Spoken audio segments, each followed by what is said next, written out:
my name is Kaylee Borsha, and this is my term project for Psychology Course 532, the Psychological Effects of the Internet here at UW-Madison. For my term project, I'm focusing on how the Internet has changed childhood development. Most of this information is based off of a lecture from Professor Gernsbacher. The bulk of my project is made up of audio recordings that are also complemented by limited visual aids in order to further the audience's understanding. In addition, these audio recordings are placed on a website that also includes supplemental videos just in case parents want more information regarding this topic. And it also allows me to order all the information in a nice, easy to understand format. For this project, I'm mainly going to focus on the positive impacts that the Internet has had on child development for several reasons. The first being that several prior studies have provided American society with misleading information about the effects that the Internet has. Second off, there's no way to avoid the Internet in this day and age, and parents might as well use it to their advantage to help raise their kids in a better way.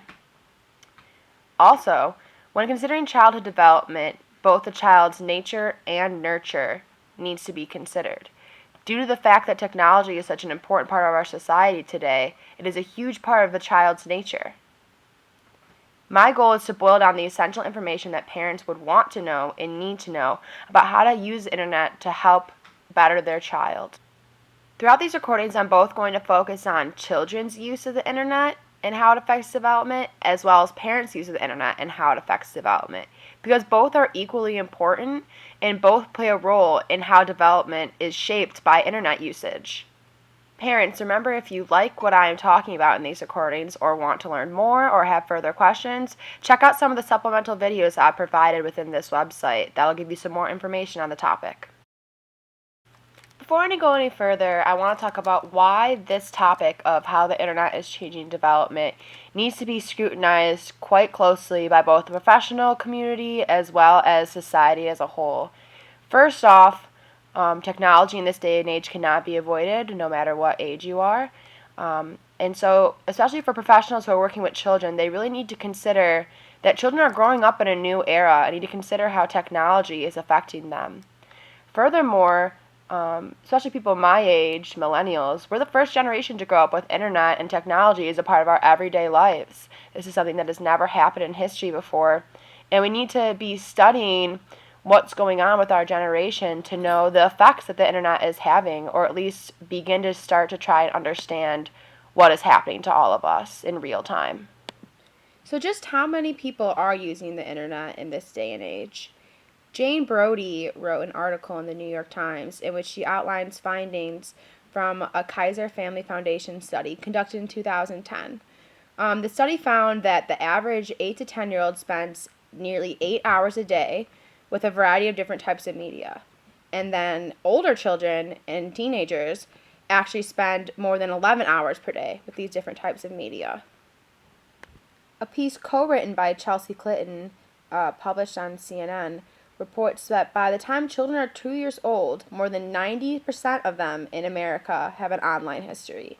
At the age of 5, more than 50% of them regularly interact with a tablet device or a computer, and that by the age 7 or 8, American children regularly play video games. The bottom line is that no matter what statistics you look at for how often children and people in general today are using the internet and technology, the numbers are staggering, and they only continue to grow throughout the years. And what's expected at this point? The trend will probably continue. Another reason I'm focused on this topic is because overall, in my opinion, and the opinion of many other people, the internet has had positive effects on the way in which children's development. And bottom line, parents and children who lack proper access to the internet and or know how to use the internet properly will suffer developmentally. However, many people in America's society don't share this view and actually think that the internet hinders childhood development due to many reasons. The first reason is the media, who tends to focus on negative information and negative stories because that gets them more ratings and more views, which means more money. The media is responsible for relaying information that researchers and scientists find to the everyday American in American society. However, the media often makes things overdramatic, or stretches the truth, or chooses not to include positive information due to this fact. This can often cause the public to come up with findings that aren't consistent with what was actually found in the research. And these misconceptions can have real impacts on decision making, including policy decisions and everyday decisions that Americans make regarding their children and the internet. For example, the previous two articles I mentioned, one by Jane Brody published in the New York Times, and the other co-written by Chelsea Clinton in CNN, they both give vital information about the dangers of the internet and technology, which need to be considered. That is true. But they fail to mention any positive aspects or research findings that the internet has had on development. And there's a lot of findings that the internet has helped development.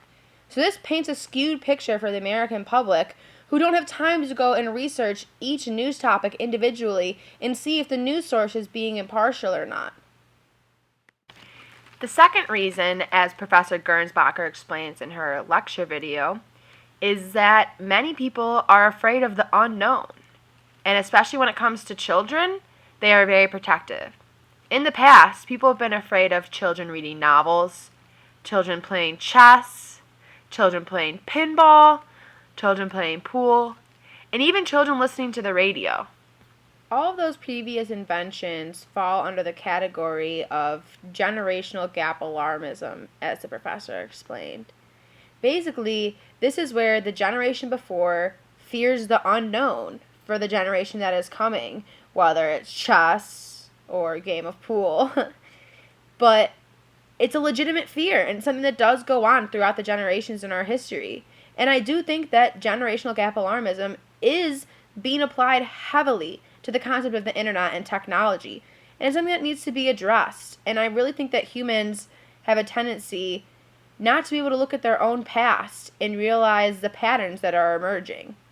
Beyond the media, early research findings from the beginning days of the internet also don't paint that accurate of a picture of how the internet is positively shaping children's development for good. For example, the research article Internet Poses Multiple Risks for Children and Adolescents, published by Dr. McClelland and Dr. Giardino, uses outdated statistics about internet usage to try and scare their audience about how the internet could possibly affect children and teenagers in a negative way. They barely mention any benefits of the internet and say that they are just to be quote-unquote expected. However, they spend the rest of the article making rash statements about how the internet is so dangerous, and even include a contract that parents are supposed to give to their children so their kids can sign it to say that they are going to do certain things on the internet. In my opinion, this type of stuff is their opinion and is sort of based in research findings, but is also construed in a way that it shouldn't be published in this type of manner.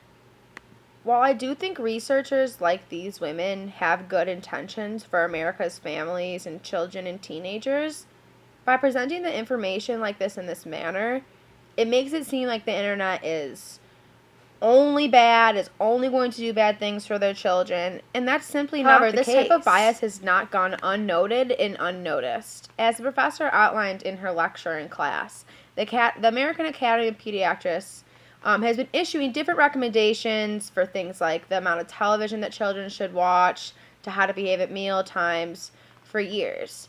However, someone actually wrote a rebuttal and said that the Academy was just basing their findings in their writings off of their fears and their opinions, not off of fact, and therefore they shouldn't be issuing these recommendations that are seen as coming from a prestigious research academy, because that gives their audience a false view of what's actually going on.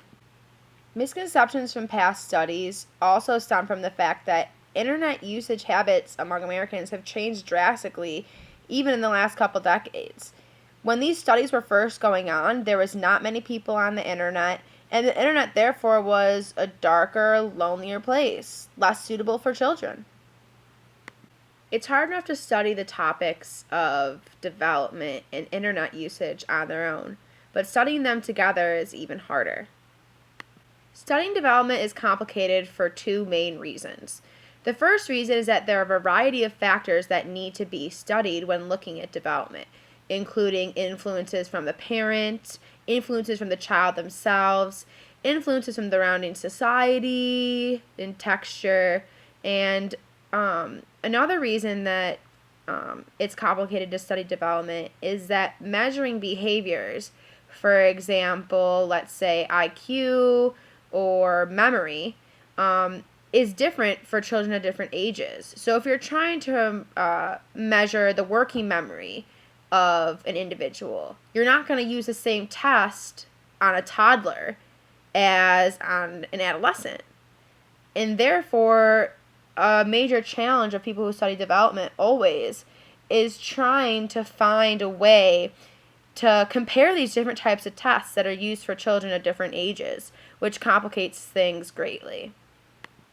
Scientists who study internet usage usually gather data in one of two methods.